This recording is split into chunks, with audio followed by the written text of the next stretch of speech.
I never thought digging a ditch would lead me to a courtroom, but life in a neighborhood with a homeowners association can be a special kind of unpredictable.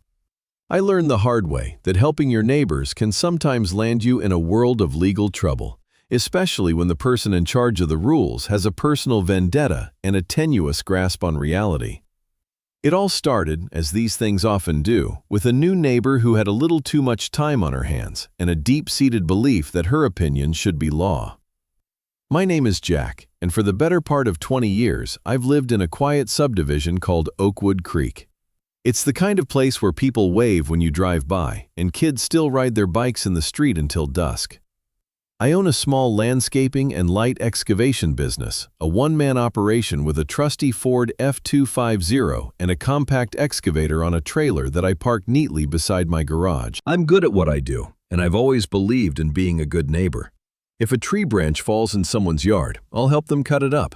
If an elderly neighbor's driveway needs a quick plow after a snowstorm, I'll just do it on my way out, no charge. It's just how things were done around here. The Oakwood Creek HOA was, for most of its existence, a benign entity. It was formed decades ago primarily to manage the small common areas and the entrance sign. Dues were a couple $100s a year, and the annual meeting was a sparsely attended affair where the biggest debate might be whether to plant petunias or impatiens by the welcome sign. For years, it was run by a retired accountant named Mr. Henderson, a reasonable man who understood the spirit, not just the letter, of the covenants. His philosophy was simple. As long as you weren't burning your house down or parking a dozen junk cars on your lawn, you were probably fine. Then, about 3 years ago, Mr. Henderson and his wife sold their house and moved to Florida to be closer to their grandkids. His departure left a power vacuum on the 3-person HOA board. That vacuum was filled with terrifying speed and efficiency by a woman named Brenda. Brenda and her husband had moved in about 6 months prior. She was a woman in her late 50s with a helmet of perfectly coiffed, unnaturally blonde hair and a perpetual expression that suggested she had just smelled something unpleasant. She didn't work, and her primary hobby seemed to be observing the neighborhood from her front window with the intensity of a hawk watching a field mouse. Within a month of Mr. Henderson's departure, Brenda had not only volunteered for the board, but had somehow gotten herself elected president. The other 2 board members were a young couple who both worked long hours and a guy who traveled constantly for his job. They were happy to let Brenda take the reins, likely assuming it would just be more of the same old petunia debates. They were wrong. Terribly wrong. The changes started small. First came the emails. Lengthy, multi-page newsletters filled with reminders about rules nobody had ever heard of. All trash receptacles must be retrieved from the curb no later than 6 p.m. on the day of collection, one decreed. Another specified that holiday decorations could not be erected more than 30 days before the holiday and must be removed within 14 days after. They were minor annoyances, the kind of thing that makes you roll your eyes and mutter to yourself.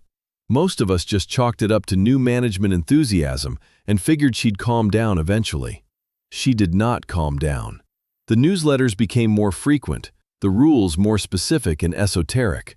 She mandated a specific shade of off-white for all mailbox posts. She sent out violation notices for improperly edged walkways. A family down the street got a formal warning because their basketball hoop was, in her words, aesthetically displeasing. The community's initial tolerance began to curdle into a low-grade collective grumble. People were annoyed, but nobody wanted to be the one to start a fight. It was easier to just move the garbage cans on time and take down the Christmas lights. My first personal run-in with Brenda was over my work trailer. It was parked on a gravel pad I had installed next to my garage, the same spot it had occupied for over a decade. It was clean, well-maintained, and partially hidden by a row of arborvitae. One afternoon, I found a crisp white envelope taped to my front door. Inside was a violation notice. Per Article 4, Section 2 of the Oakwood Creek Covenants, it read, "No commercial vehicles, trailers, or mobile equipment shall be regularly parked or stored in a location visible from the street or any adjacent property." It included a grainy photo of my trailer, taken from an angle that suggested the photographer was standing on the very edge of my property line. The fine was $50, with a warning that it would double every 30 days it remained in violation. I was more annoyed than anything else. I walked over to her house and knocked on the door. She answered with a triumphant little smile. "Yes, Jack? Can I help you?" "Hi, Brenda," I said, holding up the notice. "I got this. I just wanted to talk about it. This trailer has been parked here for 10 years. Mr. Henderson never had an issue with it." "Mr. Henderson was unfortunately lax in his enforcement of the covenants," she said, her voice dripping with condescension. "I, on the other hand, believe that the rules exist for a reason. They protect our property values. It's my work trailer, Brenda. It's how I make a living. It's not bothering anyone," I reasoned. "The rules are the rules," she chirped, and then she closed the door in my face. That was the moment I realized this wasn't about enthusiasm. It was about power. She enjoyed this.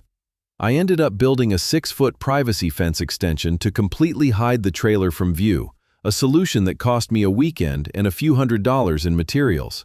It was easier than fighting. I paid the $50 fine, and for a while, things went quiet for me. But her reign of petty tyranny over the rest of the neighborhood continued to grow, and the grumbling got louder. The real war, my war, began a year later, not with a notice, but with a storm. We had a biblical amount of rain that spring, the kind of week-long deluge that turns lawns into swamps and creeks into raging rivers. Oakwood Creek, true to its name, had a small waterway that snaked along the back of the properties on my side of the street. My lot was one of the larger ones, and I had about 200 feet of creek frontage at the very back of my property. The creek was normally a gentle, pleasant feature, but with the relentless rain, it was swelling dangerously. The main choke point was an old, undersized culvert that ran under a small access path connecting our street to the next one over.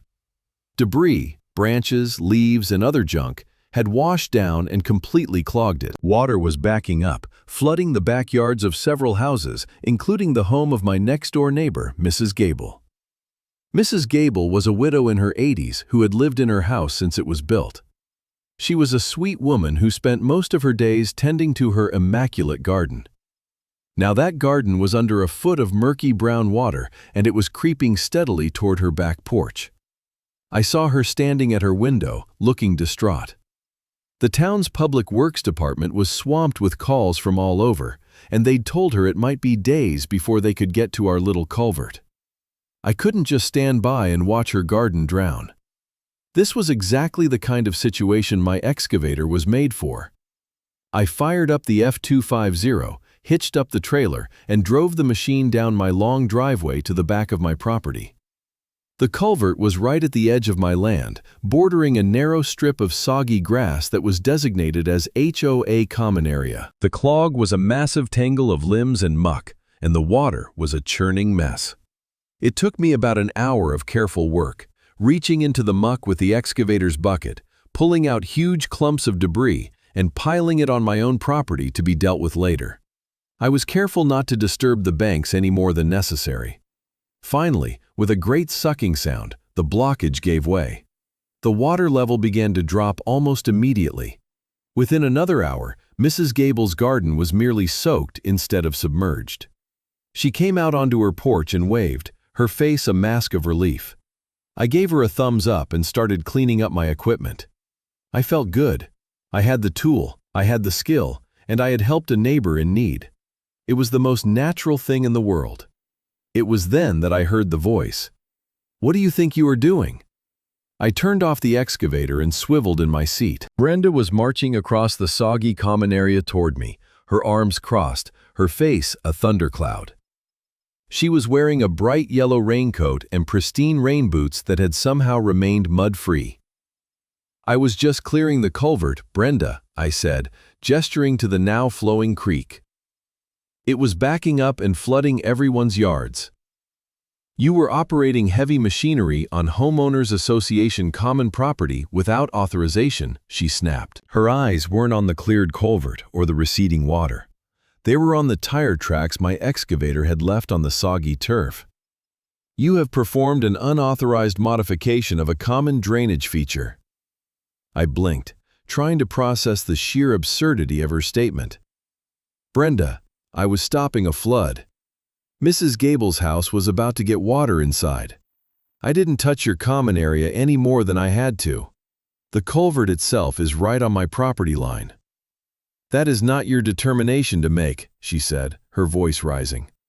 That entire drainage ditch and the surrounding 10 feet on either side are designated common property according to the HOA plat map.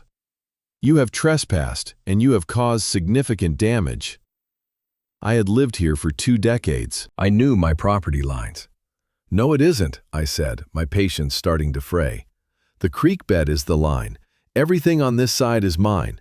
The culvert is half on my land, half on the common strip. This was where the threat came. Her eyes narrowed. I have the official maps, Jack. You have violated multiple covenants. You will be hearing from the board's legal counsel. We will be fining you for the unauthorized work, and we will be billing you for the cost of restoring the landscape that you have damaged. My attempt at reason was met with a wall of righteous indignation. Restoring the landscape? Brenda, it's a drainage ditch. I just saved it from washing away completely and probably saved a few neighbors from thousands of dollars in water damage. You will receive a formal notice, she said, turning on her heel, and I would advise you not to touch this area again. It is HOA property, and we will prosecute trespassers. She marched off, leaving me sitting on my excavator in a state of stunned disbelief. The water was flowing freely, the immediate crisis was averted, and my reward was a declaration of war. 2 days later, the formal notice arrived via certified mail. It was a masterpiece of petty, bureaucratic rage. It cited 3 separate covenant violations: unauthorized use of commercial equipment, trespassing on common property, and alteration of a common drainage system. The initial fine was $500, but that wasn't the worst part. It included a bill from a landscape architecture firm for an environmental impact assessment and restoration plan for the princely sum of $2,500.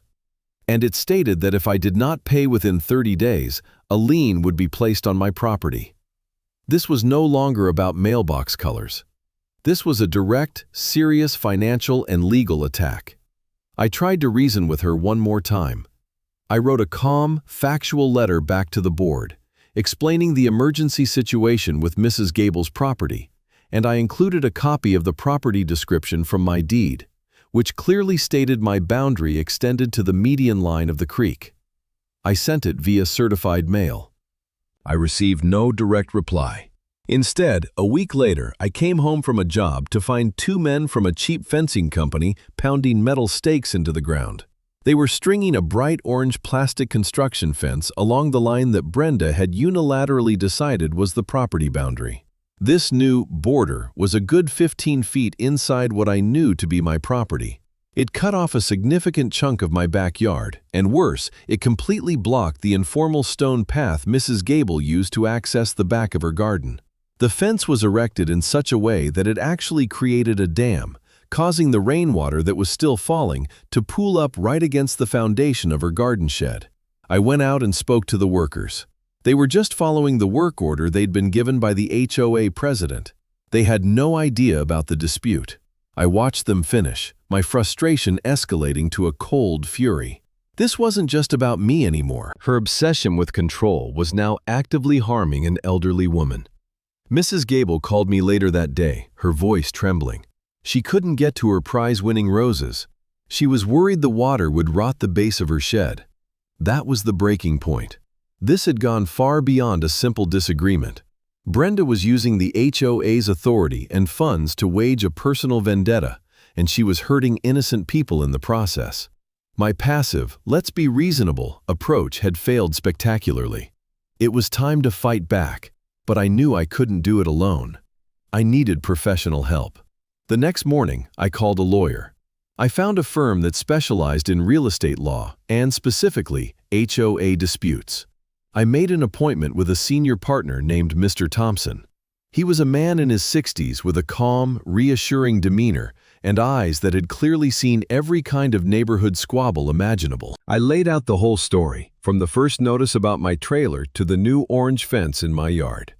I brought my deed, the violation notices, and photos of the cleared culvert and the subsequent flooding caused by the new fence. Mr. Thompson listened patiently, nodding occasionally. When I was finished, he steepled his fingers and looked at me over his glasses. "Well, Jack," he said slowly, "you, my friend, have found yourself a petty tyrant. It's a classic archetype. They gain a sliver of power and it goes straight to their head. They're convinced of their own righteousness and they're utterly immune to reason." "So what can I do?" I asked. "Can I just tear down the fence? It's on my property." "You could," he said, "but that's what she wants. She wants you to lose your temper. She wants to be able to call the police and paint you as the aggressive, unreasonable one. We're not going to play her game. We're going to play our own." He confirmed that fighting this would be difficult, but he laid out a path forward. "First," he said, "we need to establish, with irrefutable third-party authority, where your property line is. Your deed is good, but a fresh boundary survey from a licensed surveyor is better. It's admissible in court and impossible to argue with." He also gave me a second, more crucial piece of advice. Pushing back against an HOA is like punching a pillow. The board just uses homeowner dues to pay their legal fees. You're essentially paying them to sue you. So we need to find a different kind of leverage. I want you to formally request, in writing, access to all HOA financial records for the past 3 years. Bank statements, invoices, contracts, meeting minutes, everything. You are entitled to this as a homeowner. Let's see how our petty tyrant has been spending the community's money. Leaving his office, I felt a shift inside me. The frustration was still there, but it was now focused. I had a plan. I was no longer on the defensive. I immediately commissioned a survey from a well-respected local firm and sent a formal, legally worded request for the HOA's financial documents, just as Mr. Thompson had advised. While I waited for the results, I started my own, less formal investigation. I talked to my ally, Arthur, the man who had lived on the street even longer than I had. He was a retired history teacher and knew more about the neighborhood's origins than anyone. I told him the whole story. He just shook his head, not surprised at all. "Brenda's a piece of work," he said, sipping iced tea on his porch. "But she might have just made a very big mistake. This whole development was put up in the late 70s by a company called Meadowlark Development. They went bankrupt in the early 80s, halfway through building the second phase. Things got messy. I bet the paperwork on these common areas is a rat's nest." Arthur agreed to help. He was a whiz at navigating the county's dusty archives and promised to see what he could dig up about the original plat maps and deeds. A week later, I got a response from the HOA's lawyer regarding my request for financial records. It was a dismissive letter stating that my request was overly broad and burdensome, but that I could schedule an appointment to view the relevant documents in person at the lawyer's office for a fee. It was a classic stonewalling tactic, but Mr. Thompson had anticipated it. He filed a motion to compel, and a judge quickly ordered the HOA to provide full copies of everything within 10 days. Brenda's response was to double down. I received another certified letter informing me that, due to my failure to pay the initial fines and the restoration bill, the HOA had placed a lien on my property for $3,000, plus accruing interest and legal fees. And then came the knockout punch. A notice that the HOA board had voted to initiate a lawsuit against me to quiet title on the disputed land. They were officially trying to use the courts to legally seize a 15-foot-wide strip of my backyard. I was furious, but Mr. Thompson was strangely calm. "Let them," he said over the phone. "They're walking right into our trap. The lawsuit gives us the perfect venue to present our evidence. Keep your head down, don't talk to her, let the process work." The turning point came on a Tuesday afternoon. The first piece of good news was from the surveyor. He called me personally. "Jack, got your survey results done. You're going to like this," he said. He confirmed that my property line was exactly where I believed it was, running right down the center of the creek. The orange fence was unequivocally on my land. But that wasn't the bombshell. "Here's the interesting part," the surveyor continued, his voice alight with professional curiosity. "While I was researching the deeds for your property and the adjacent parcels, I looked into the title for that common area, the HOA is so fired up about, and I found nothing. Or rather, I found that the strip of land was designated as a common area on the original developer's map, but the deed was never formally transferred to the Oakwood Creek Homeowners Association. As far as the county records are concerned, that land is still owned by Meadowlark Development, LLC, a company that was legally dissolved in 1983. I sat down. I had to ask him to repeat it. The HOA didn't own the common land. They had been maintaining it, making rules about it, and were now suing me over a piece of land they had absolutely no legal claim to. They were, in effect, squatters. I immediately called Mr. Thompson. There was a long pause on the other end of the line, and then he let out a low whistle. "Oh, she has no idea what she's done," he said, a hint of glee in his voice. "This isn't just a defense anymore, Jack. This is a cannon we can fire back at them. A quiet title action requires the plaintiff to prove their superior title. They can't. It's impossible." The second piece of the puzzle arrived a few days later. 3 large boxes of financial documents from the HOA. I spent the entire weekend at my dining room table with Arthur, a pot of coffee, and a pack of highlighters. At first, it just looked like boring bookkeeping. Dues in, expenses out. But as we dug deeper, a pattern emerged. There were landscaping invoices from a company we'd never heard of, for amounts that seemed wildly inflated. General maintenance and groundskeeping costs had nearly tripled since Brenda took over. There were significant monthly consulting fees paid to a firm that, after a quick online search, turned out to be registered to Brenda's maiden name. And then we found the invoices for the legal battle against me. The HOA was paying a premium law firm thousands of dollars a month from our collective dues to try and steal my land. Armed with the survey, the title search, and the financial records, our strategy shifted entirely. We were no longer just defending against a lawsuit. We were preparing to dismantle Brenda's entire regime. Mr. Thompson filed our official response to their lawsuit, denying all their claims and, crucially, including our own counterclaim. We weren't just asking for the case to be dismissed. We were suing the HOA for trespass, for filing a fraudulent lien, and for a declaratory judgment that they had no legal rights to the land they claimed to control. We also filed a motion for summary judgment, arguing that the facts were so clear-cut that a full trial wasn't even necessary. The court date was set for a hearing on the motion. This would be our climax, our public forum. Because it was an official court proceeding, Brenda couldn't hide behind her lawyer or control the narrative. She would have to answer for her actions in front of a judge. News of the lawsuit had spread through the neighborhood, and on the day of the hearing, the public gallery of the small courtroom was surprisingly full. I saw Mrs. Gable in the front row, looking nervous but determined. Arthur was there, giving me a solid nod. A dozen other neighbors, all of whom had had their own run-ins with Brenda, were there to watch. Brenda arrived with her husband and her lawyer, looking confident and severe in a dark pantsuit.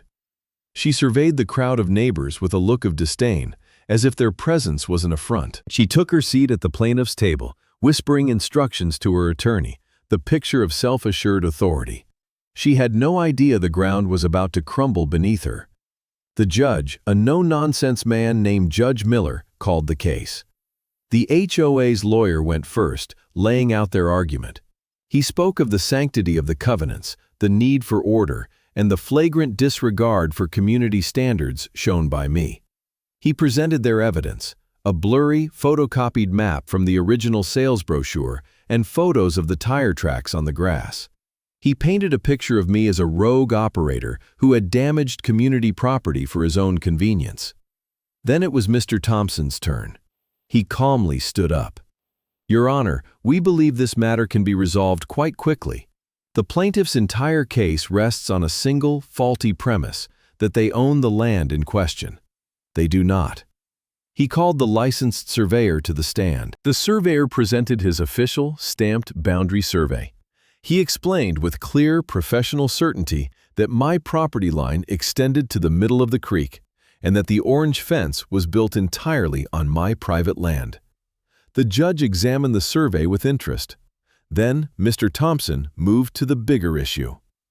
Mr. Harris, he asked the surveyor, in the course of your research, were you able to determine the legal owner of the parcel designated as Common Area A, the land adjacent to my client's property?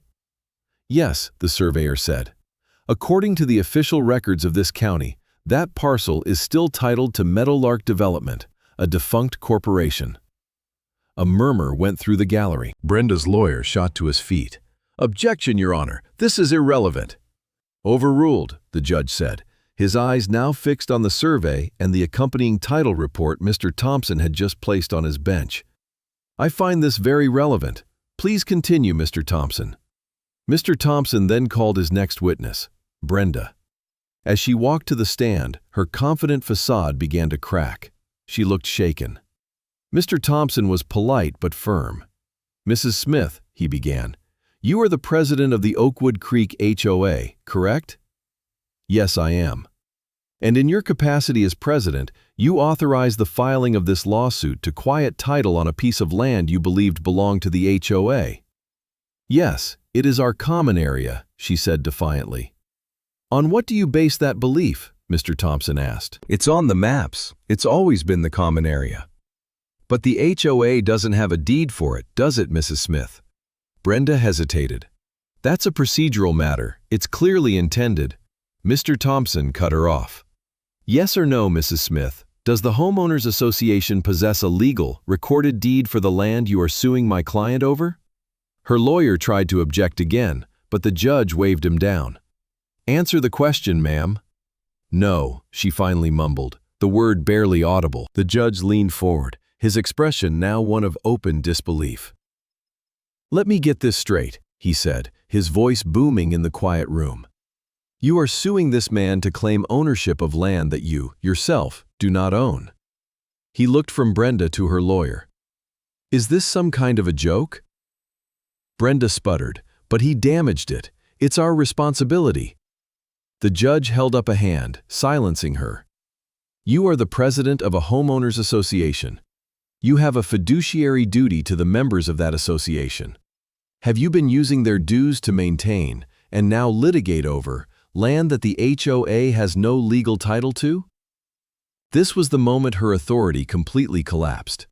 She looked to her lawyer for help, but he was staring down at his legal pad, avoiding her gaze. She was alone. We have to maintain the neighborhood standards, she stammered. The judge let out a short, sharp laugh. It wasn't a chuckle, it was a bark of incredulous derision, the sound that the title of my story promised. He shook his head and looked at Mr. Thompson. Counselor, I have seen some frivolous lawsuits in my time, but this one is aiming for the Hall of Fame.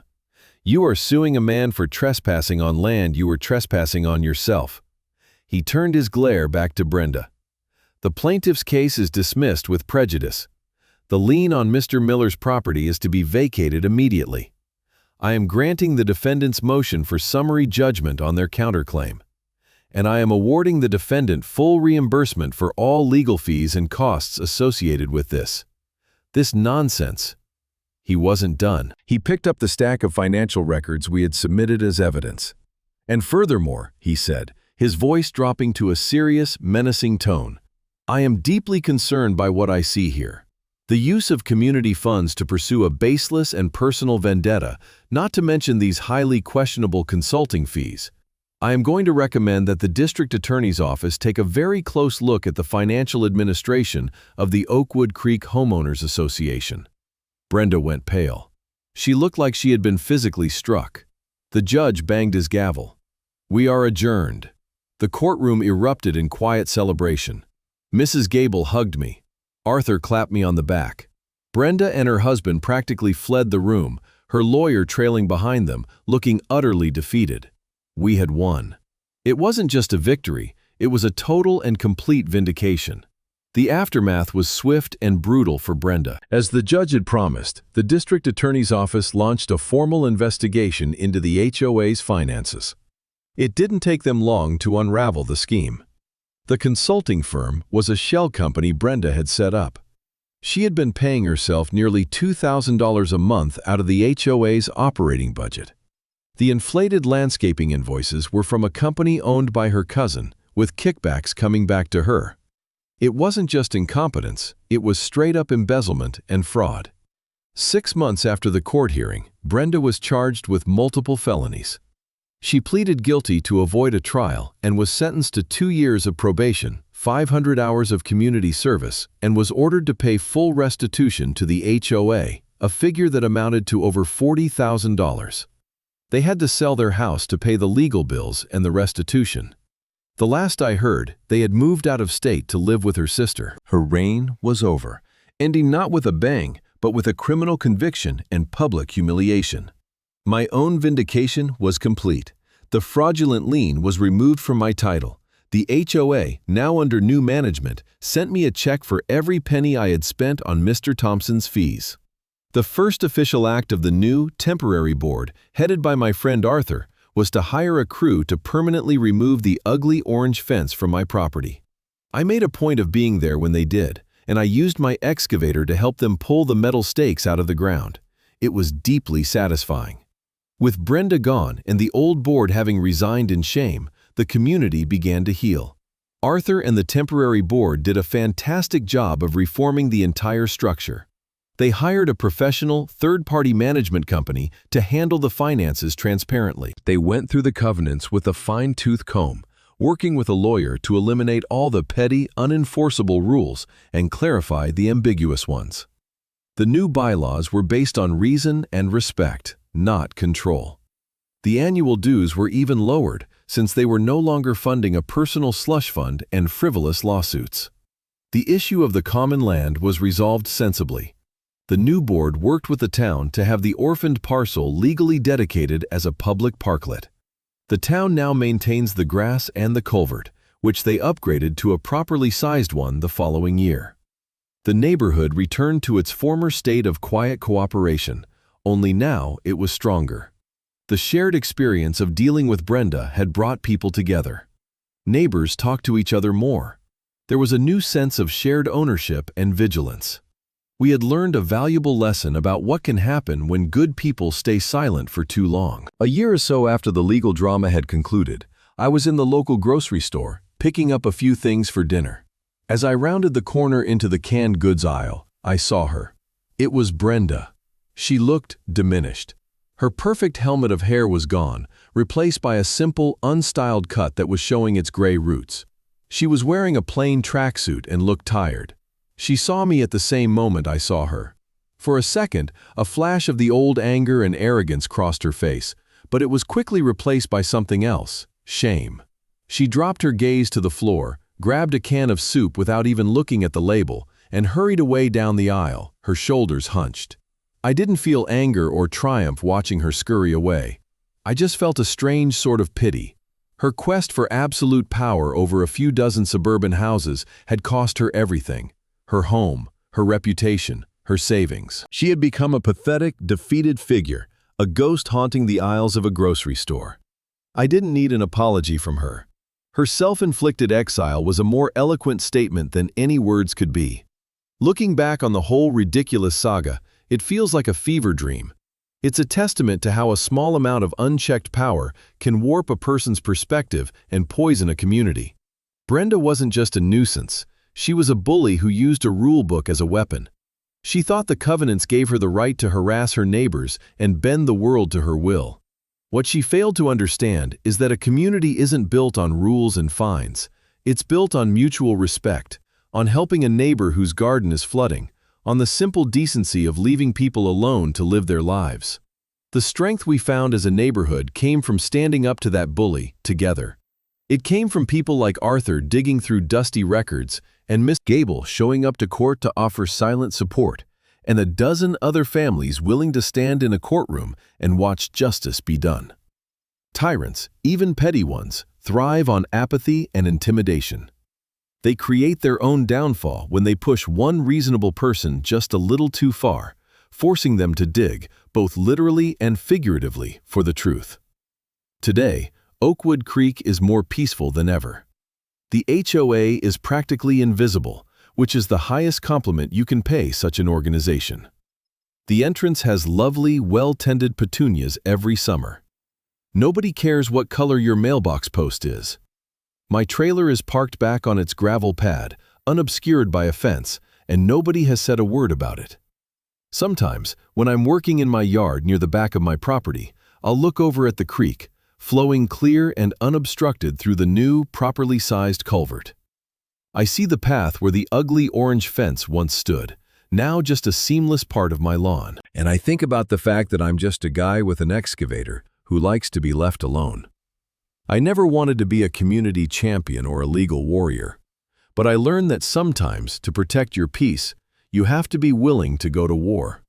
And then, once the war is won, the best part is getting to go back to just being a guy with an excavator, enjoying the quiet hum of the engine and the simple satisfaction of a job well done in a neighborhood that is finally, truly, at peace.